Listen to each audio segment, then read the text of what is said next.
Welcome back to another video. So आज की video जो हमारी होने वाली है वो है कि आप कैसे अपने मॉक टेस्ट को एनालाइज करेंगे। आपने मॉक टेस्ट देना सीख लिया मेरी पिछली वाली वीडियो से, अगर आपने अभी तक नहीं देखे तो आप जाके पहले वो देख लीजिए।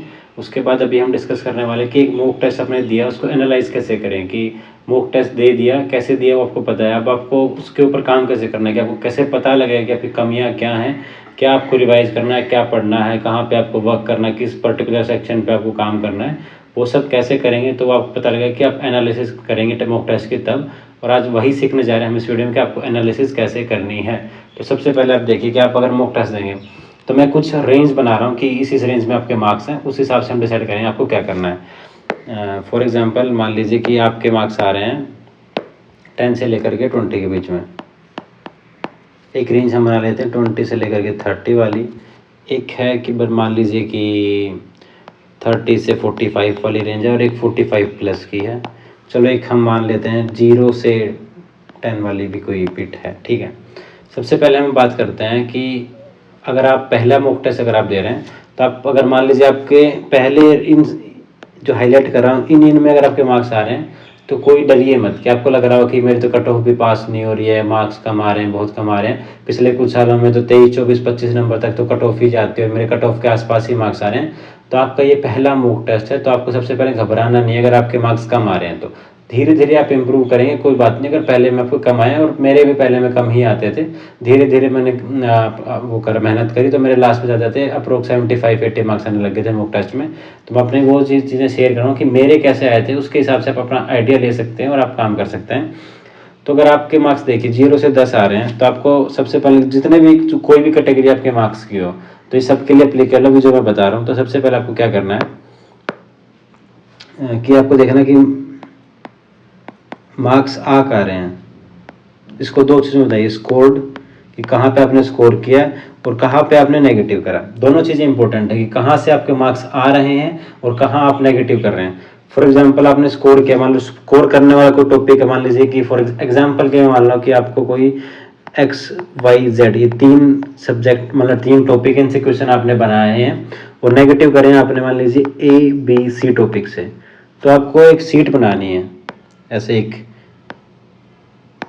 जिसके ऊपर आपको जो वीक टॉपिक आपको जहाँ से आपके नेगेटिव मार्क्स आ रहे हैं, नेगेटिव जहाँ पे आ रहे हैं तो सीट 1 नाम दीजिए इसको।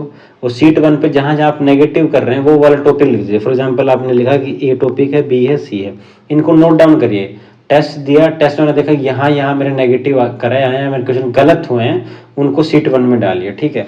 ऐसे आप करिए कि इसमें आप होगा कि मान ली जो आपने अटेम्प्ट ही नहीं करे,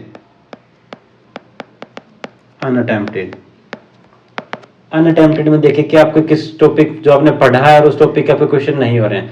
फॉर एग्जांपल आपसे PQR जो टॉपिक है उसके क्वेश्चन बन ही नहीं रहे हैं एग्जाम में, तो एक सीट 2 बनाइए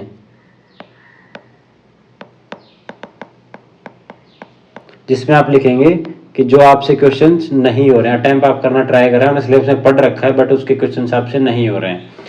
तो 2 सीट आपको बनाने का अभी तक मैंने बताया, सीट 1 और सीट 2। सीट 1 में आपको क्या करना है कि जो जहाँ जहाँ पे आपके नेगेटिव मार्क्स हो रहे हैं वो लिखना है। सीट 2 में लिखना है PQR। और एक आप सीट 3 बनाइए,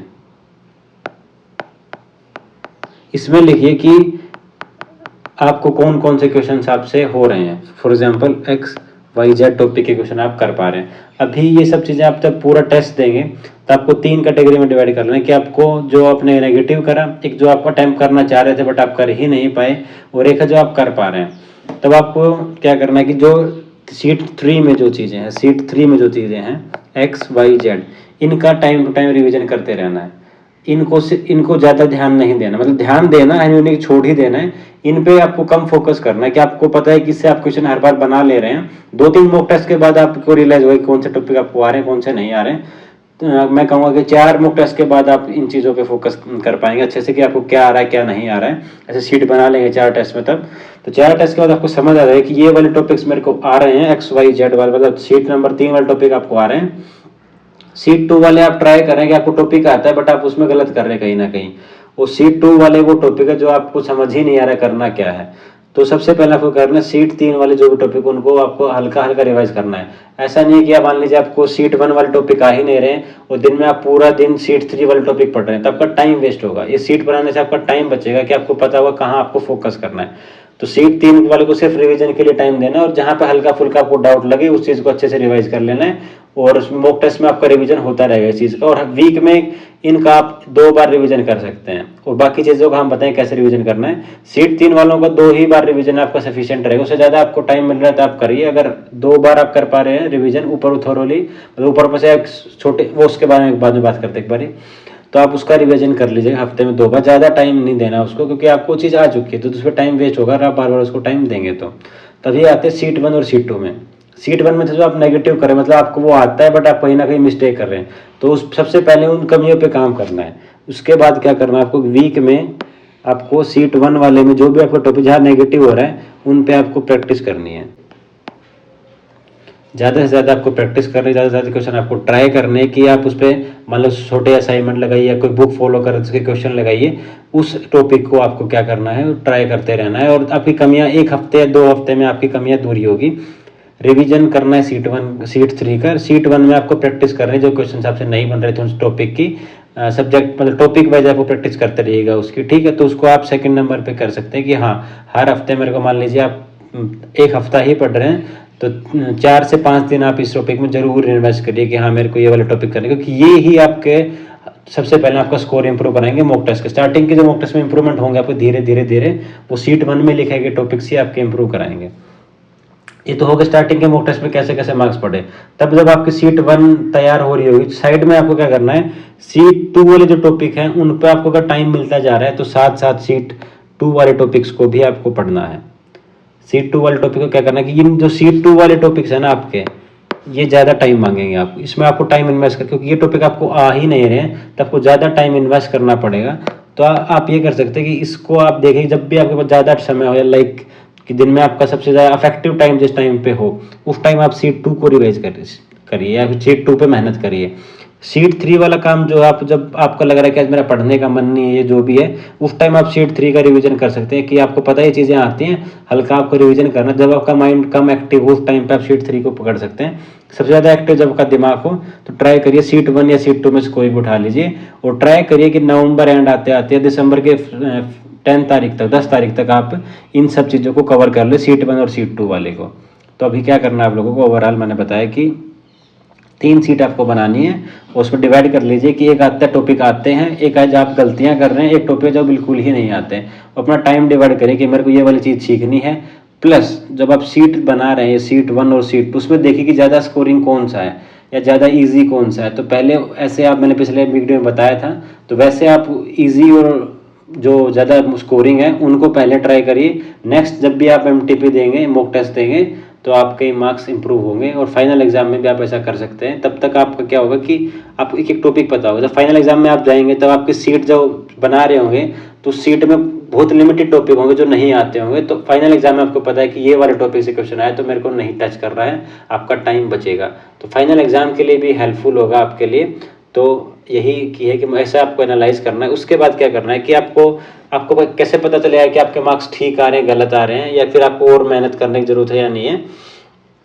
तो अगर स्टार्टिंग के दिनों में आपके मार्क्स, मान लीजिए आपने 5 मॉक टेस्ट दिए, उसके बाद आपके मार्क्स 20 से लेकर के 35 की रेंज में आ रहे हैं, तो कोई घबराने की बात नहीं, आप ठीक ठाक स्कोर कर रहे हैं। आप धीरे धीरे अगर मेहनत करेंगे आप, तो आपके जनवरी एंड तक आपके मार्क्स 60-70 की रेंज में आराम से आ जाएंगे। बट आपको क्या करता रहना है, टेस्ट को एनालाइज करते रहना है, इंप्रूव करते रहना है, मेहनत करते रहना है, आपके मार्क्स जरूर 60 से 70 हो जाएंगे।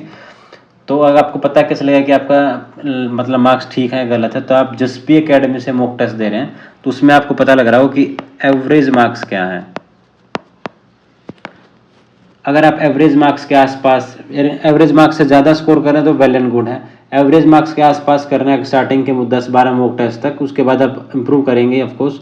तब तक अगर आपका एवरेज मार्क्स के आसपास है तो आप ठीक स्कोर कर रहे हैं। अगर आप एवरेज मार्क्स से 5 नंबर ज़्यादा कर रहे हैं तो आपको बहुत बढ़िया स्कोर है, और 10 से ऊपर है तो बहुत ही ज़्यादा बढ़िया है। 10 अगर 10+10 अगर आप स्कोर कर पा रहे हैं एवरेज मार्क्स से तो बहुत बढ़िया आपका चल रहा है, आपकी प्रिपरेशन अच्छी है, आपका फॉर श्योर सिलेक्शन कहीं ना कहीं अच्छी IIT में हो जाएगा। अगर एवरेज है तो भी आपका सिलेक्शन पक्का होगा।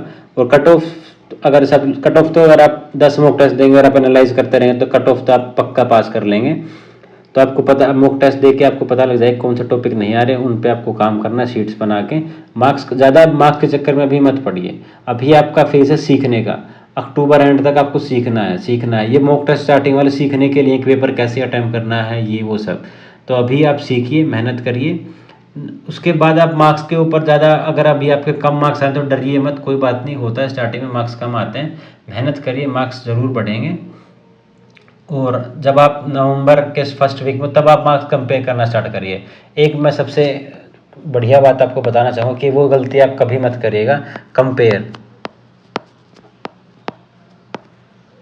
खुद को कभी किसी और से कंपेयर मत करना कि फलाने के मार्क्स आ रहे हैं 100 में से 90, 93 और मेरे आ रहे हैं 10, 12, 20, 25।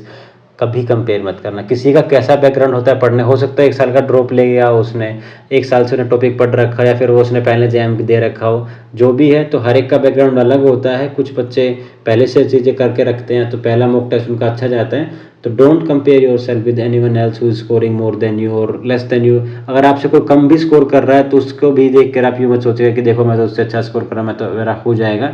Don't think like that.